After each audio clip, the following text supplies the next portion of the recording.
Can you hear me okay? All right. So today we are debating on the topic violent video games do more harm than good. All right. And in my context, wherever I mention about violent video games, I actually refer that they do more harm. They actually do some good. Like they, I'll refer to it later, but they do more harm than good. So with this, I start to speak. The idea of increasing violence in players who enjoy violent video games through is widely predicted, and the research doesn't necessarily show a direct correlation between these two factors. Some findings suggest that there is an increased amount of aggression, hence causing a great loss in empathy among users.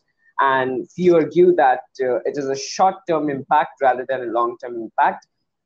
Though the question of severity of impact is open, the correlation between the real life aggression and virtual violence is closely looked upon. So there's a significant amount of research put into finding out whether violent video games increase aggressiveness in children and make them vulnerable to committing violent actions. Researchers have thoroughly calculated the minor variables like parental involvement and bullying, delinquency, trait, and family peer to address this relationship. The motive of these video games are, of course, not just to cause harm to anyone, but according to the Californian law, violent video game, I repeat, violent video game is a video game in which a range of options are available to the player, including killing, maiming, dismembering, or sexually assaulting the image of a human being. So violence, and I'd like to define violence. Violence is any behavior which is intended to hurt or kill someone or something. And the definitions of both these terms stand as a strong evidence of protective, like practice of violence in the violent video games.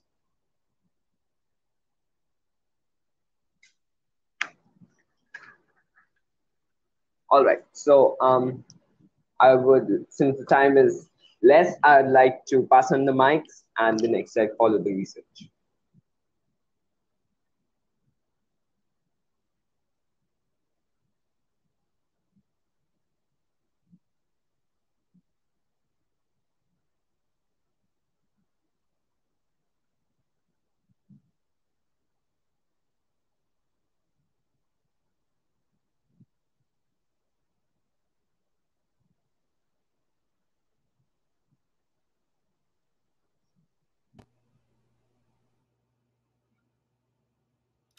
Okay, thank you for the debate. For this debate, I want to point out that the pro side has to earn your vote.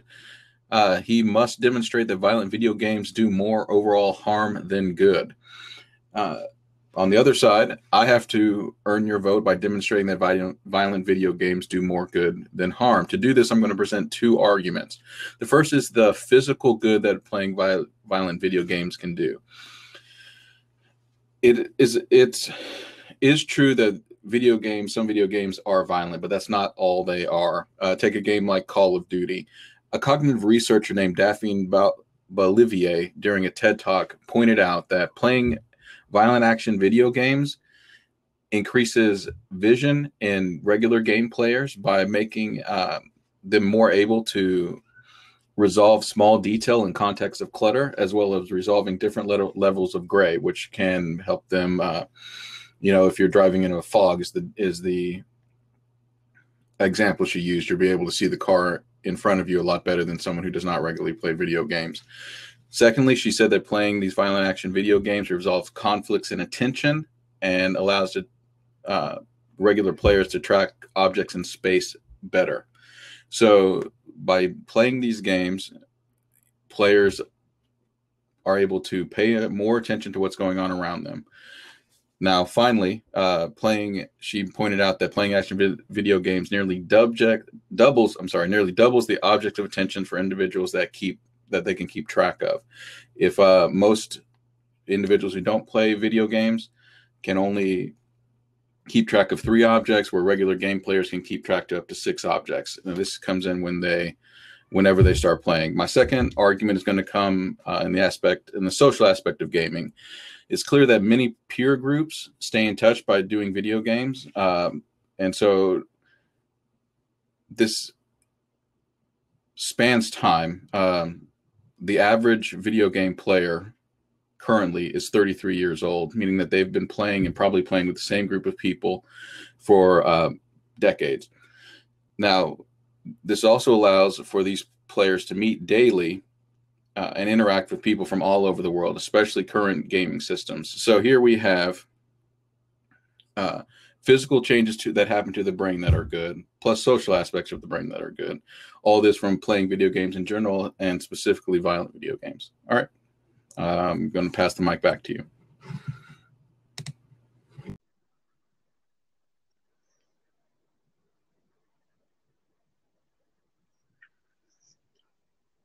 All right.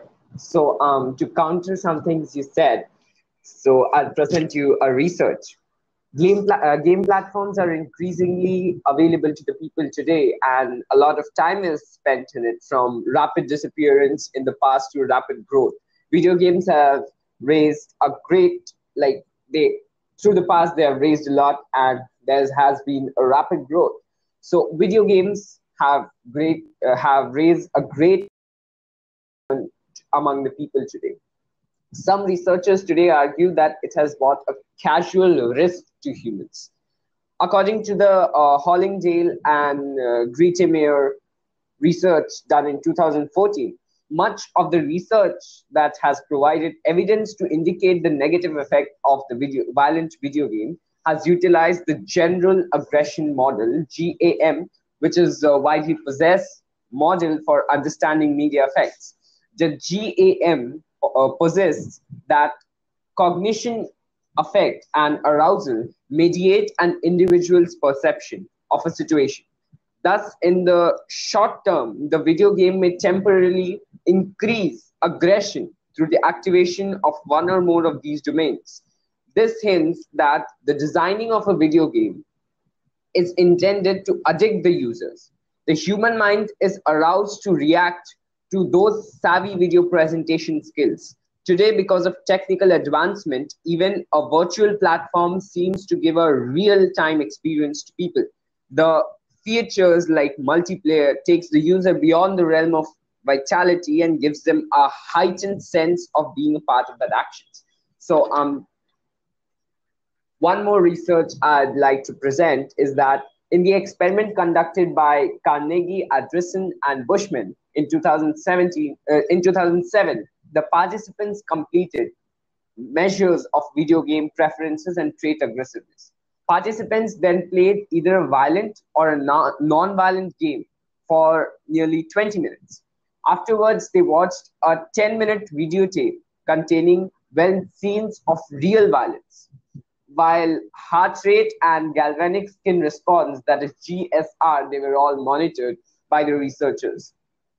Finally, participants rated the video game that they played on several dimensions, and they predicted that violent video game players would show less physiological arousal, that is, lower heart rate they would have, and GSR would be lower. In response to the real life violence, the violent video game players showed less. Okay, I'm going to try to go through and address your arguments. If I miss one that you want to bring back up, please do that. First, I want to start out by saying in your opening statement that you admitted that the scientific evidence does not show a direct correlation. It shows some suggested correlation, or maybe there might be a correlation. I would reach out to a CNN article that was posted about a year ago by an associate professor of sociology at Western University by the name of Whitney DeCamp. He said, it's important to recognize that 90% of all children play video games. And that number goes up to 97% if you're talking between 12 and 17-year-olds, as well as 70% of adults. So he said, sure, some studies have shown a connection between kids playing violent video games and violent behavior, but it's more likely that kids who have brutal dispositions, kids who are going to be violent anyway, are drawn to the more violent video games. It's not that there's a correlation that causes those kids to be violent. I mean, if the video games themselves were to somehow increase violence in children or in people in general, given that 97% of teenager or children between the ages of 12 and 17 play violent video games, or video games that have a significant amount of violence in them, then we would see such an increase in violent behavior from all aspects of the community, from everywhere, and we just don't see that. It just doesn't. There's no evidence for that. So I think that's going to be the hard point, is that the evidence just simply doesn't correlate to the argument that you're making. There's no way to justify saying that video games themselves increase the level of violence when you have so many people all across the age spectrums playing these games, and you don't see a significant increase in violence that you would expect to see by those numbers that are being presented. All right, I'm going to pass the mic back to you.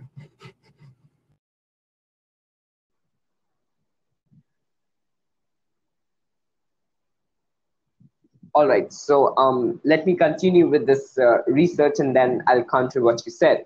So the participants whose heart rate and galvanic skin response was monitored, and the participants who played violent video game didn't seem to have physiological arousal in they had usual normal heart rate and GSR, while the experiment concluded the non-violent video game players had no high they had higher heart rate and higher GSR. So the experiment concluded that playing a violent video game, even just for 20 minutes, can cause people become less physiological aroused and by real violence. So by watching real violence, those who play normal violent video games, they are less physiologically aroused by those who don't play violent video games. The participants assigned randomly the violent video games had comparatively lower heart rate and GSR than those with non-violent. Strongly suggests that violent video games enrich the experience of the player and allows the player to enjoy violence in a way which later cause desensitization. So this was the research conducted by Carnegie, Anderson, and Bushman in 2017, which clearly says that to some extent, this aggression and this sense of violence is there in the violent video game players.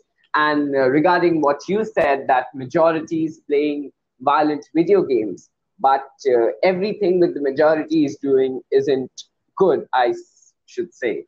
That majority is doing many things in common, but that's not every time good.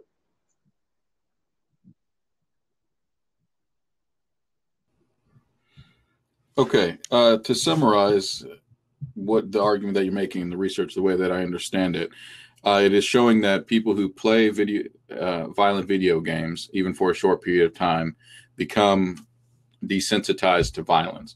Now, I'm not sure that you're able to make the argument that because playing a violent video game desensitizes you to violence equates to the video game doing more harm than good. I mean, I can give an example. We tell our children's stories, fairy tales, to expose them to things that they don't necessarily see, because it's going to desensitize them to their experience. Desensitization in and of itself is not really a negative. I mean, the Brothers Grimm told horrible fairy tales to children in order to desensitize them from real life. So when those actions happen, they're able to respond and not be overwhelmed. So I don't think that we can justify saying that that desensitization resulting from playing violent video games is negative. And even if we were to grant that it was negative, we can't say that it is more negative than the good that I've mentioned before: the better attention, the better sight, the better ability to keep in contact with your friends, the exposure to alternate cultures. I mean, all these things are net positives. So if we're going to measure these up, you have on one hand an argument that, you know, people don't get as worked up about violence. If that's true, which I'm from research, I don't know that we can say definitively that that's true, but even if granting that, we're not going to say that just the desensitization to violence is so much worse for an individual than all these other goods that you get from playing the violent video games. I'll pass the mic back to you.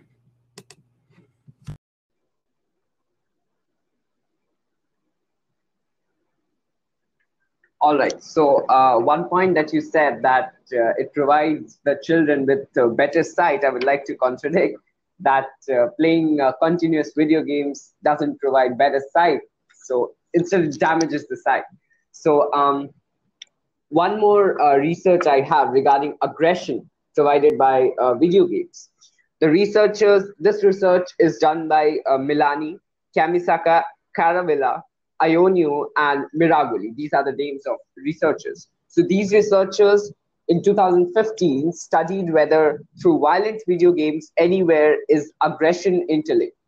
4 questionnaires were administered to 346 children between 7 to 14 years of age. The study used variables like externalization, quality of interpersonal relationships, aggression, quality of coping strategies, and parental stress.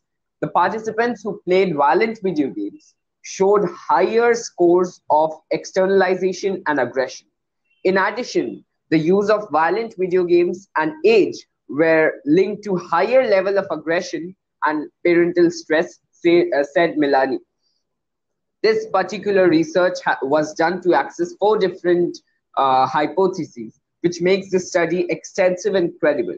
And this is not the only research that is there to prove that violent video games provide with aggression and many other bad factors. Many such research, and I would name such researches that are done by Anderson and Dill in the year 2000, Hallingdale and Grechenier in the year 2014, and many more researches are there which directly say that violent video games provide aggression, provide many other bad factors in a human mind, and they also say that, of course, they do some good, but they clearly say that what is done is more bad than good.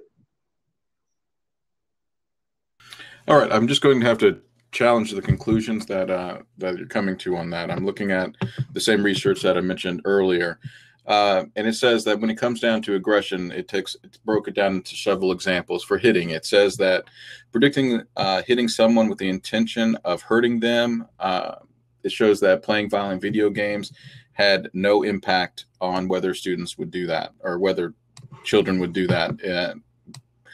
Either if they didn't play video games or if they did, it had no impact on whether they're going to hit somebody. Further, carrying weapons. For people wanting to carry weapons, which you assume somebody that was super aggressive would be carrying a weapon, it estimated that playing violent video games had virtually no impact on whether or not an individual would carry weapons. So it did not increase that at all. Going to specifically gun carrying, which is something big here in the United States, it's says that whether or not an individual will carry a gun is virtually impacted 0% by whether or not they play violent video games. So in the things here, hitting someone, carrying a weapon, or carrying a gun specifically, things that we would all consider aggressive, I think universally those can be considered aggressive. Playing violent video games has 0 impact on that. So to me, this is clear evidence that playing violent video games does not impact aggression. So again, I want to reiterate that simply desensitization to violence, which even if we grant that, does not outweigh the benefits from playing video games, either the physical benefits to the players themselves or the social benefits. And any argument that there's an increase in aggression is just simply not demonstrated in the evidence, does not hold to the evidence. All right, pass it back.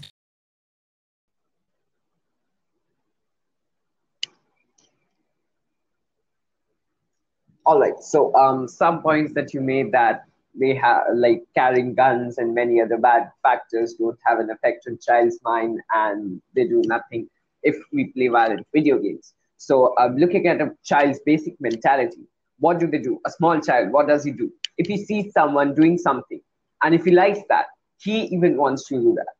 And you can imagine very well that in a video game, how people carry guns, how people trash everyone, how people stab everyone. So if a child sees that, and in case he likes that, then he'd simply like it to do with everyone. So there's this basic thing that in a child's mentality, there's the sense of copying from everyone. So if they are copying anything from video games, then this is the very bad factor. So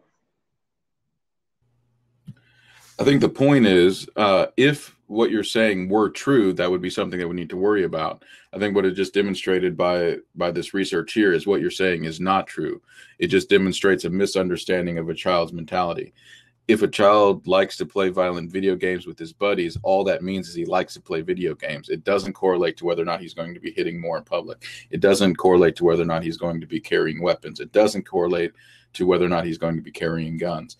Even though we think that it should, or we think that it might, it just simply doesn't. And if it doesn't, then we can't stick to the idea that violent video games do more harm than good. We may think that, we may say, you know, if they see violence, they'll do violence. That's something that we might think, but that doesn't hold to the evidence. I mean, we have to be rational human beings and say what we believe is not always right, and we have to look to the evidence. And the evidence clearly says that violent video games are not linked to aggression. They're not linked to hitting. They're not linked to gun carrying. They're not linked to weapon carrying. What they do is provide benefits that I've explained. They provide benefits to vision. They provide benefits to attention. They provide benefits to, a lot of mental benefits, and they also provide social benefits. So they're doing more good than any minimal harm that they might do, especially when we take in and look at the facts of the matter. All right, pass it back to you.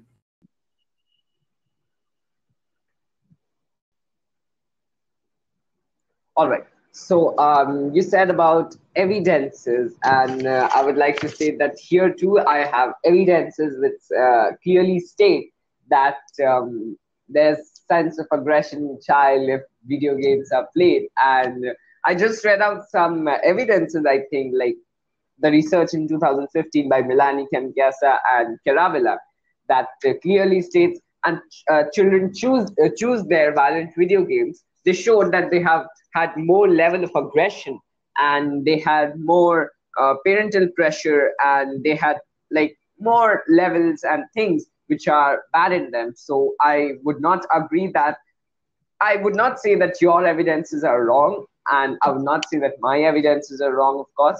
So both the evidences are correct, but concluding that they do more harm than they do good.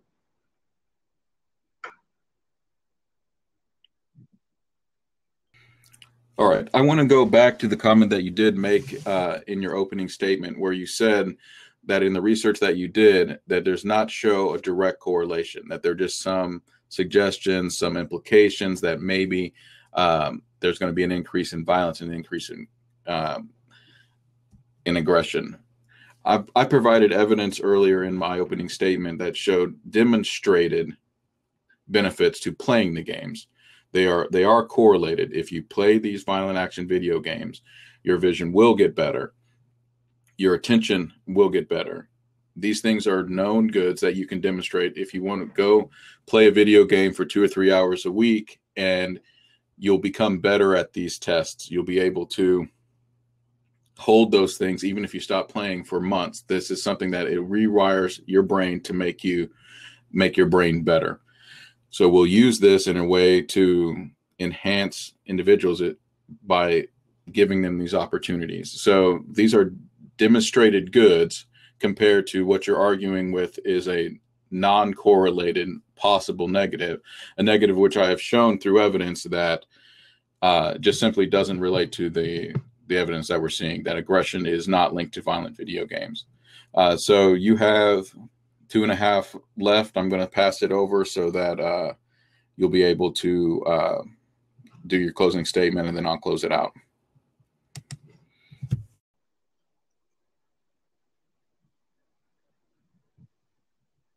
All right. So you said you're again and again pointing the matter of sight, and I would like to say that playing more video games, I'm again repeating this point, playing more video games instead damages the sight than making it more good.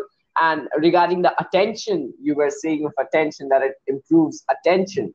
I would like to say that a child should, of course, more concentrate on his studies than, but if he is into playing violent video games, I've stated that there's addiction to these video games. Instead of they don't improve attention, instead they divert their minds from studies, and there's lack of attention in them now. It's for studies, and there's addiction for that game instead. Okay, I'll address those 2 points before we go to our closing statement. You're saying that playing more video games is going to damage your sight. That is just not demonstrated by evidence. Yes, if you constantly stare at a screen, maybe that's going to damage your eyesight. But again, 97% of all kids between the ages of 12 and 17 play video games, and we don't see a bunch of blind people running around. So it's going to have a negligible impact on their sight, but it does increase their ability to resolve small details and context, as well as different levels of gray. So, I mean, that's just going to just to respond to that. As for your addiction, anything you do, anything can become an addiction if it's allowed to. I'm not going to say that violent video games, I mean, it just does. I'm not going to concede that. It just, you can get addicted to many things, and violent video games, you can't just cast them as something all their own. The benefits to them, there are so many people that play that do not get addicted. That addiction itself is going to come from the player, not from the game. Just like the aggression, all evidence is pointing to those that are more aggressive or tend to be more aggressive come as a result of the individual, not of the game that they're playing. I'll pass it back to you.